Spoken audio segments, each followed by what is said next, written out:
오늘의 말씀은 시편 39편 6절에서 7절 말씀입니다. 진실로 각 사람은 그림자같이 다니고 헛된 일로 소란하며 재물을 쌓으나 누가 거둘는지 알지 못하나이다.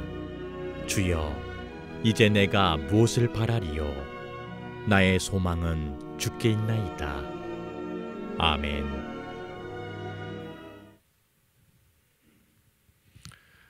7월 첫째 주일 예배 자리에 오신 여러분을 진심으로 환영합니다. 오늘이 7월 4일인데요. 7월 4일은 미국의 독립기념일입니다. 새로 선출된 미국의 바이든 대통령은 올해 2021년 독립기념일에 코로나로부터의 독립을 선포하면서 대대적인 축제를 준비했다고 합니다. 그런데 아무래도 계획을 많이 수정해야 됐겠죠. 여러 종류의 백신이 개발되면서 우리에게 희망이 생겼습니다. 야, 이제 우리 마스크 벗고 예배드리고 이렇게 뛰어앉지 않아도 되겠다. 그래서 아마 바이든 대통령은 바이러스와의 종전을 선포하려고 했으나 예기치 않게 무서운 변이들이 등장했습니다. 델타 변이라고 하는 것은 옆에 지나만 가도 그냥 옮길 정도로 전파력이 대단하다고 합니다. 다시 한번 대자연 앞에 무력한 우리 자신을, 우리의 인류를 되돌아보게 하는 것 같습니다. 시편의 내용 중에서 많은 부분이 하나님께서 창조하신 대자연을 노래하는 내용이 아주 자주 등장합니다. 대표적인 시편이 104편이에요. 104편. 이 시편 읽어보면 너무 시적이에요. 이 104편은 시인의 감성으로 하나님께서 대자연을 어떻게 창조하셨는지를 그 장면을 아주 아름답게 묘사하고 있습니다. 예를 들면 주께서 옷을 입음같이 빛을 입으시고 하늘을 휘장같이 치셨다, 이렇게 표현합니다. 그리고 구름으로 수레를 삼으시고 바람 날개로 다니시며, 뭐 이런 아주 멋진 표현들이 등장합니다. 이런 시적인 표현은 이 대자연이라는 것이 우리 하나님과 분리되는 것이 아니다, 마치 이렇게 한 몸으로 움직이는 그런 것이라는 것을 증거하는 것 같아요. 뿐만 아니라 대자연은 하나님께 순종하는, 하나님이 하라면 그대로 따라하는 피조물인 것을 분명하게 천명하고 있습니다. 시편 104편 7절에 보니까 이런 말씀이 나옵니다. 주께서 꾸짖으시니 물은 도망하며 주의 우레소리로 말미암아 빨리 가며 주께서 그들을 위하여 정하여 주신 곳으로 흘러갔고 산은 오르고 골짜기를 내려갔나이다. 이 대자연과 이 우주의 순리는 모두 하나님께서 세밀하게 계획하셨음을 시편은 노래하고 있습니다. 이번 주말부터 장마가 시작됐는데 우리 대자연을 만드신 하나님의 섭리를 한껏 느낄 수 있는 시편 104편을 우리 함께 드라마 바이블로 묵상하시겠습니다. 제 104편. 내 영혼아, 여호와를 송축하라. 여호와 나의 하나님이여, 주는 심히 위대하시며 존귀와 권위로 옷 입으셨나이다. 주께서 옷을 입음같이 빛을 입으시며 하늘을 휘장같이 치시며 물에 자기 누각에 들보를 얹으시며 구름으로 자기 수레를 삼으시고 바람 날개로 다니시며 바람을 자기 사신으로 삼으시고 불꽃으로 자기 사역자를 삼으시며 땅에 기초를 넣으사 영원히 흔들리지 아니하게 하셨나이다. 옷으로 덮음같이 주께서 땅을 깊은 바다로 덮으심에 물이 산들 위로 솟아올랐으나 주께서 꾸짖으시니 물은 도망하며 주의 우레소리로 말미암아 빨리 가며 주께서 그들을 위하여 정하여 주신 곳으로 흘러갔고 산은 오르고 골짜기는 내려갔나이다. 주께서 물의 경계를 정하여 넘치지 못하게 하시며 다시 돌아와 땅을 덮지 못하게 하셨나이다. 여호와께서 샘을 골짜기에서 솟아나게 하시고 산 사이에 흐르게 하사 각종 들짐승에게 마시게 하시니 들나귀들도 해갈하며 공중의 새들도 그 가에서 깃들이며 나뭇가지 사이에서 치저기는도다. 그가 그의 누각에서부터 산에 물을 부어주시니 주께서 하시는 일의 결실이 땅을 만족시켜 주는도다. 그가 가축을 위한 풀과 사람을 위한 채소를 자라게 하시며 땅에서 먹을 것이 나게 하셔서 사람의 마음을 기쁘게 하는 포도주와 사람의 얼굴을 윤택하게 하는 기름과 사람의 마음을 힘있게 하는 양식을 주셨도다. 여호와의 나무에는 물이 흡족하며 곧 그가 심으신 레바논 백향목들이로다. 새들이 그 속에 깃들이며 학은 잣나무로 집을 삼는도다. 높은 산들은 사냥을 위함이요 바위는 너구리의 피난처로다. 여호와께서 달로 절기를 정하시며 해는 그 지는 때를 알도다. 주께서 흑암을 지어 밤이 되게 하시니 삼림의 모든 짐승이 기어나오나이다. 젊은 사자들은 그들의 먹이를 쫓아 부르짖으며 그들의 먹이를 하나님께 구하다가 해가 돋으면 물러가서 그들의 굴 속에 눕고 사람은 나와서 일하며 저녁까지 수고하는도다. 여호와여, 주께서 하신 일이 어찌 그리 많은지요. 주께서 지혜로 그들을 다 지으셨으니 주께서 지으신 것들이 땅에 가득하니이다. 거기에는 크고 넓은 바다가 있고 그 속에는 생물 곧 크고 작은 동물들이 무수하니이다. 그곳에는 배들이 다니며 주께서 지으신 리워야단이 그 속에서 노나이다. 이것들은 다 주께서 때를 따라 먹을 것을 주시기를 바라나이다. 주께서 주신즉 그들이 받으며 주께서 손을 펴신즉 그들이 좋은 것으로 만족하다가 주께서 낯을 숨기신즉 그들이 떨고 주께서 그들의 호흡을 거두신즉 그들은 죽어 먼지로 돌아가나이다. 주의 영을 보내어 그들을 창조하사 지면을 새롭게 하시나이다. 여호와의 영광이 영원히 계속할지며 여호와는 자신께서 행하신 일들로 말미암아 즐거워하시리로다. 그가 땅을 보신즉 땅이 진동하며 산들을 만지신즉 연기가 나는도다. 내가 평생토록 여호와께 노래하며 내가 살아있는 동안 내 하나님을 찬양하리로다. 나의 기도를 기쁘게 여기시기를 바라나니 나는 여호와로 말미암아 즐거워하리로다. 죄인들을 땅에서 소멸하시며 악인들을 다시 잊지 못하게 하시리로다. 내 영혼아, 여호와를 송축하라.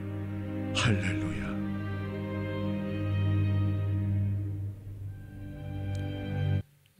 여러분은 이 백사편을 어떻게 묵상하셨는지 모르겠습니다. 저는 이 백사편을 묵상하다 보면 코로나19 팬데믹의 결과가 하나님 앞에 어떤 죄악인지를 깨닫게 합니다.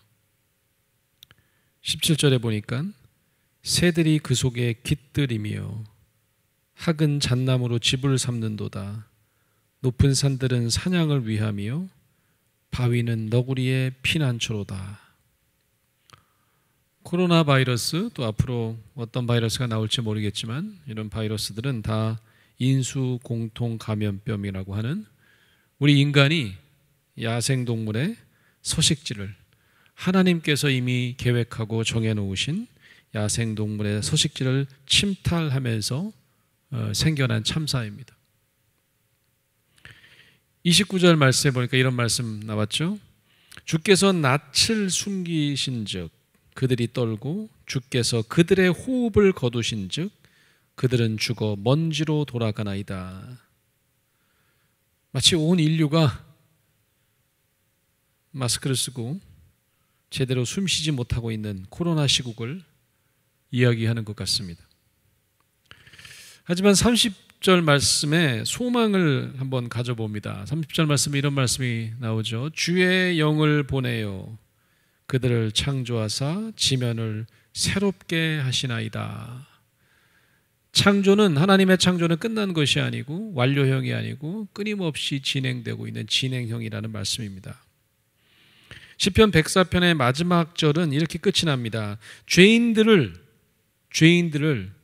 땅에서 소멸하시며 악인들을 다시 잊지 못하게 하시리로다. 내 영혼아 여호와를 송축하라. 할렐루야. 마치 코로나 바이러스를 유발한 우리 모든 인류의 탐욕과 죄악을 심판하시는 장면 같아서 저는 마음이 좀 무겁습니다.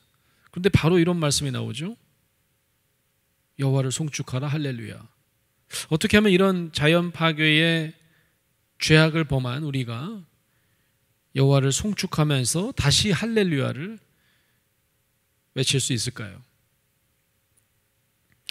디모데전서 4장 4절에 보면 이런 말씀이 나옵니다. 하나님께서 지으신 모든 것이 선함에 감사함으로 받으면 버릴 것이 없나니, 이렇게 사도 바울은 선포하고 있습니다.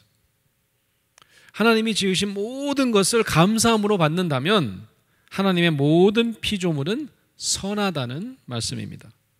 지금도 늦지 않았습니다. 우리 모두가 다시금 우리 인간뿐 아니라 하나님이 지으신 모든 창조물, 자연과 야생동물, 모든 생명체, 아니 보이지 않는 미생물까지 모두 감사함으로 받아야 합니다. 우리 꿈의 교회는 제가 그 방송으로 우리 안산 꿈의 교회 예배를 참여하니까 거기서 하나님의 그린 꿈, 그린이 이제 녹색이라는 뜻이죠. 자연과 함께 새로운 창조를 꿈꾸는 그런 자연 회복 캠페인을 벌이는 것을 제가 영상으로 봤습니다. 아마 이것도 모든 피조물에 깃든 하나님의 섭리를 다시금 감사하고 우리 꿈의 교회가 여호와를 송축하려고 하는 그런 캠페인이라고 믿습니다. 우리 광교 꿈의 교회도 하는 건가요? 아직은 아닙니까? 저는 우리 광교 꿈의 교회 모든 성도님들도 이런 어떤 환경 회복 캠페인에 적극 동참하시기를 간절히 바랍니다. 제가 아까 목사님께 우리 이렇게 우산 비닐로 꽂는 거 있잖아요. 그것도 요즘 비닐이 다 환경을 파괴하는 주범이니까 저도 이제 제가 소속되어 있는 대학에 그거 했었거든요. 비닐로 이렇게 비 올 때마다. 그거 말고 요즘 환경단체에서 옆으로 이렇게 하면 우산이 물기를 이렇게 닦아주는 그걸로 이렇게 교체를 했거든요. 제가 알려드리려고요. 어떻게 구입하면 되는지. 우리 기독교 환경단체에서 이렇게 단체 구입해서 싸게 구입할 수 있어요. 이름도 새겨줘 밑에 광교 꿈의 교회 이렇게 제가 알려드릴게요. 또 한 가지 우리가 코로나19 이후에 변화한 것이 하나 있습니다. 저와 여러분에게. 이 코로나 상황은 우리에게 우리가 믿는 이 기독교의 미래에 대해서 심각하게 고민하게 만들었습니다. 일단 대면 예배의 중단, 지금은 다시 재개하긴 했지만 뭐 일부 재개한 거죠. 다 오실 수 없잖아요. 이런 게 굉장히 엄청난 위협으로 저에게 다가왔습니다. 하지만 우리 꿈의 교회는 참 다행이죠. 워낙 우리 담임 목사님이 근데 관심도 많으셨고, 그래서 준비되어 있는 미디어 역량을 발휘해서 오히려 미디어 교회를 시작했습니다. 이 미디어 교회를 통해서 더 많은 사람들이 뭐 전 세계 여러 국가의 여러 지역의 사람들이 함께 예배드리는 장점도 있지만 또 공동체를 만들어내는 예배와 모임 그리고 공동체 의식을 결속시키는 일은 점점 어려워지고 있는 것이 사실입니다. 최근 저는 여러 모임에서 코로나 이후에 우리 기독교 신학과 우리 개신교회가 이제 새로운 모습으로 거듭나지 않으면 우리나라도 유럽처럼 될 거다 이런 얘기를 하시는 분들이 많아졌더라고요. 여러분 유럽의 교회 아시죠? 유럽의 교회에 가보면 주일도 예배하는 교인들은 점점 줄고 교회 내부를 구경하는 관광객들만 모이는 교회 건물의 공동화 현상이 우리나라에도 머지않아 일어날 미래다라고 예측하는 분들을 어렵지 않게 만날 수 있다는 말씀입니다. 어떤 분은 빠르면 10년 뒤에 아니면 최소한 한 20년 뒤에는 교회들이 굉장히 많은데 대한민국에 문을 닫을 수밖에 없을 거다. 예배하는 사람이 없으니까. 건물을 다행히 건물교회면 괜찮겠지만 이렇게 예배당처럼 꾸민 교회는 대거 다른 용도로 도서관이라든지 다른 용도로 용도 변경하게 될 날이 머지않았다라고 합니다. 한번 상상해 보십시오. 한국에 참 교회들이 많은데 그죠? 수많은 교회들이 점점 비고 텅텅 비어서 결국은 다른 용도로 바뀌는 모습. 아니면 젊은 세대는 많이 떠나가시고 연세 드신 분들, 여기 모이신 분들이 끝까지 남아서 예배드리는 모습이 현실이 될 수도 있다는 말씀입니다. 제가 90년대 초에 이제 미국에 가서 유학을 하는데 저는 이제 감리교연이었으니까 근데 감리교회를 찾아갔습니다. 제가 처음 유학 가서 드린 예배 그 예배당은 감리교회였고 그 서머빌이라고 하는 곳에 있는 가봤더니 교회가 엄청 큰 거예요. 그 목사님들 사진이 쫙 붙어 있는데 역대 감독님들이 담임 목사님으로 계셨던 굉장히 유명한 교회였습니다. 하다 보니까 그런 교회를 찾아간 거예요. 교회에 체육관이 있더라고요. 젊은 사람들이 얼마나 많으면 체육관이 있었을까요? 짐나지움이 있었습니다. 엘리베이터가 있어요. 그러니까 미국 교회가 큰 교회도 이렇게 엘리베이터 있는 교회 제가 못 봤는데 굉장히 오래된 교회인데도 굉장히 사이즈가 큰 교회였습니다. 당시 담임 목사님은 박사 학위를 가지고 있었던 분이고 제가 다니던 대학의 강의도 나오시는 그런 목사님이었습니다. 그래서 이제 제가 안수를 받으려면 어느 목사님을 한번 정해가지고 멘토를 정해야 되는데 그분을 멘토를 정하기로 했어요. 그분이 어느 날 저한테 그러더라고요. 자기가 젊은 세대를 모으기 위해서 오후 예배를 드리는데 한번 와보래요. 굉장히 연세가 그래도 그때 당시 한 50대 중반 정도 되셨던 분이었는데 오후 예배 갔더니 청바지를 입고 티를 입으시고 통기타를 치시면서 예배를 인도하시는 그런 모습이었습니다. 젊은 세대를 위해서요. 하지만 참석 인원은 20명이 채 되지 않았습니다. 제가 여러 번 참석했는데 20명이 채 되지 않더라고요. 저는 이제 한인교회 오후에 한인교회 예배를 드려가지고 한 번도 이제 대예배를 안 드렸는데 그것도 멘토 목사님 교회니까 대예배 한번 드려봐야지. 대예배 참석했더니 대예배는 할머니 할아버지 50명만 앉아 있었습니다. 깜짝 놀랐어요. 90년대 초의 일입니다. 90년대 중반까지도 아마 그랬을 거예요. 아마 이 사이즈 그 성전 사이즈는 한 500명, 한 600명 들어가는 큰 성전이었는데요. 교인들은 노인들만 앉아 있었다라고 하는 거죠. 소위 교회의 종말이 얼마 남지 않았다 이런 얘기들을 많이 하고 있습니다. 우리는 얼마나 준비되어 있을까요? 우리는 어떤 모습의 기독교인이 되어야 이러한 교회의 종말에 대비할 수 있을까요? 독일의 신학자 몰트만이라고 하는 신학자는 희망의 신학이라고 하는 책에서 이렇게 인간의 죄에 대해서 설명합니다. 인간의 죄가 두 면이 있대요. 양면이 있대요. 동전의 앞뒷면처럼. 죄의 앞면은 인간이 하나님처럼 되려고 하는 거라는 거죠. 마치 우리가 대자연을 우리가 설계한 것처럼 야생동물의 서식재 마구 침탈해서 우리의 자리인 것처럼 우리가 하나님처럼 하는 것, 이게 죄의 앞면이라고 볼 수 있겠죠. 죄의 뒷면이 있답니다. 죄의 뒷면 이렇게 소개합니다. 인간이 하나님의 기대에 부응하는 존재가 되지 않으려고 하는 습성. 좀 말이 어렵죠? 무슨 뜻일까요? 인간의 죄는 악행을 행해서라기보다는 하나님을 희망하지 못했기 때문이라는 점입니다. 악행을 행하는 게 죄일 뿐만 아니라 하나님을 소망하지 않는 것이, 하나님께 희망을 두지 않는 것이 죄라는 말씀입니다. 우리 모두가 죄인이라고 우리 기독교는 고백하는데, 그렇지만 또 우리가 또 의인이라고 그러잖아요. 어떻게 죄인이 의인이 되죠? 그 기독교의 매우 역설적인 연결고리에는 바로 하나님을 향한 희망이 있습니다.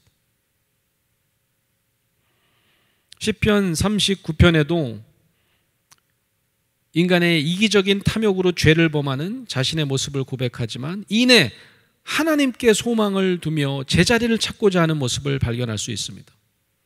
오늘 요절 말씀, 진실로 각 사람은 그림자같이 다니고 헛된 일로 소란하며 재물을 쌓으나 누가 거둘 줄은 알지 못하나이다. 주여, 이제 내가 무엇을 바라리요? 나의 소망은 주께 있나이다. 하나님께서 인간을 징계하실 때에 모든 것을 소멸하게 하시니 인생이란 모두 헛될 뿐이라고 하는 다윗 왕의 참회 시편입니다. 이 39편의 배경은 이렇습니다. 이 압살롬이 신하들과 결탁해서 이 다윗 왕에게 반기를 들고 누구나 볼 수 있도록 대낮에 후궁들을 강간해서 보란 듯이 다윗 왕의 권위와 인격을 바닥에 떨어뜨리는 그런 사건이 벌어진 직후입니다. 하지만 이 막강한 권력을 가진 다윗 왕은 그 이전에 어떤 일이 있었냐면 충직한 자신의 부하인 우리아 장군의 아내 밧세바를 남몰래 흠모하고 간음하죠. 아이가 생기니까 그 죄를 덮기 위해서 급기야는 우리아를 전쟁터로 보내서 살해합니다. 이런 엄청난 죄악을 범하고 나서야 정신을 차리고 있는데 압살롬의 반란이 일어난 거죠. 그는 아마도 이거는 하나님께서 나에게 말씀하시는 하나님의 징계임을 직감했을지도 모릅니다. 그래서인지 다윗 왕은 아무에게도 대적하지 않고 침묵합니다. 그러나 그의 속은 어땠을까요? 그래서 내가 왕인데, 그죠? 종말과 마지막을 앞둔 마치 사형수 같은 마음이었을까요? 아니면 그래도 내가 왕인데 억울함과 분기를 그래도 좀 참고 있는 중이었을까요? 그는 이렇게 고백합니다. 여호와여, 나의 종말과 연한이 언제까지인지 알게 하사 내가 나의 연약함을 알게 하소서. 돌이킬 수 없는 자신의 죄악과 다가오는 종말을 앞둔 다윗 왕의 마음을 헤아리면서 우리 시편 39편을 함께 드라마 바이블로 묵상하시겠습니다. 제 39편 다윗의 시, 인도자를 따라 여두둔 형식으로 부르는 노래. 내가 말하기를 나의 행위를 조심하여 내 혀로 범죄하지 아니하리니 악인이 내 앞에 있을 때 내가 내 입에 재갈을 먹이리라 하였도다. 내가 잠잠하여 선한 말도 하지 아니하니 나의 근심이 더 심하도다. 내 마음이 내 속에서 뜨거워서 작은 소리로 읊조릴 때 불이 붙으니 나의 혀로 말하기를 여호와여, 나의 종말과 연한이 언제까지인지 알게 하사 내가 나의 연약함을 알게 하소서. 주께서 나의 날을 한 뼘 길이만큼 되게 하시매 나의 일생이 주 앞에는 없는 것 같사오니 사람은 그가 든든히 서 있는 때에도 진실로 모두가 허사뿐이니이다. 진실로 각 사람은 그림자같이 다니고 헛된 일로 소란하며 재물을 쌓으나 누가 거둘는지 알지 못하나이다. 주여, 이제 내가 무엇을 바라리요? 나의 소망은 주께 있나이다. 나를 모든 죄에서 건지시며 우매한 자에게서 욕을 당하지 아니하게 하소서. 내가 잠잠하고 입을 열지 아니함은 주께서 이를 행하신 까닭이니이다. 주의 징벌을 나에게서 옮기소서. 주의 손이 치심으로 내가 쇠망하였나이다. 주께서 죄악을 책망하사 사람을 징계하실 때에 그 영화를 존먹음같이 소멸하게 하시니 참으로 인생이란 모두 헛될 뿐이니이다. 여호와여, 나의 기도를 들으시며 나의 부르짖음에 귀를 기울이소서. 내가 눈물을 흘릴 때 잠잠하지 마옵소서. 나는 주와 함께 있는 나그네이며 나의 모든 조상들처럼 떠도나이다. 주는 나를 용서하사 내가 떠나 없어지기 전에 나의 건강을 회복시키소서.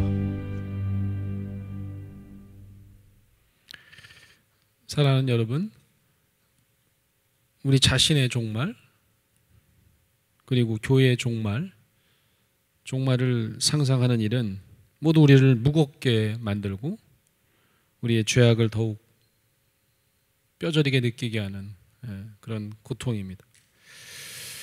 하지만 종말이라는 것이 그저 끝을 의미하지는 않습니다.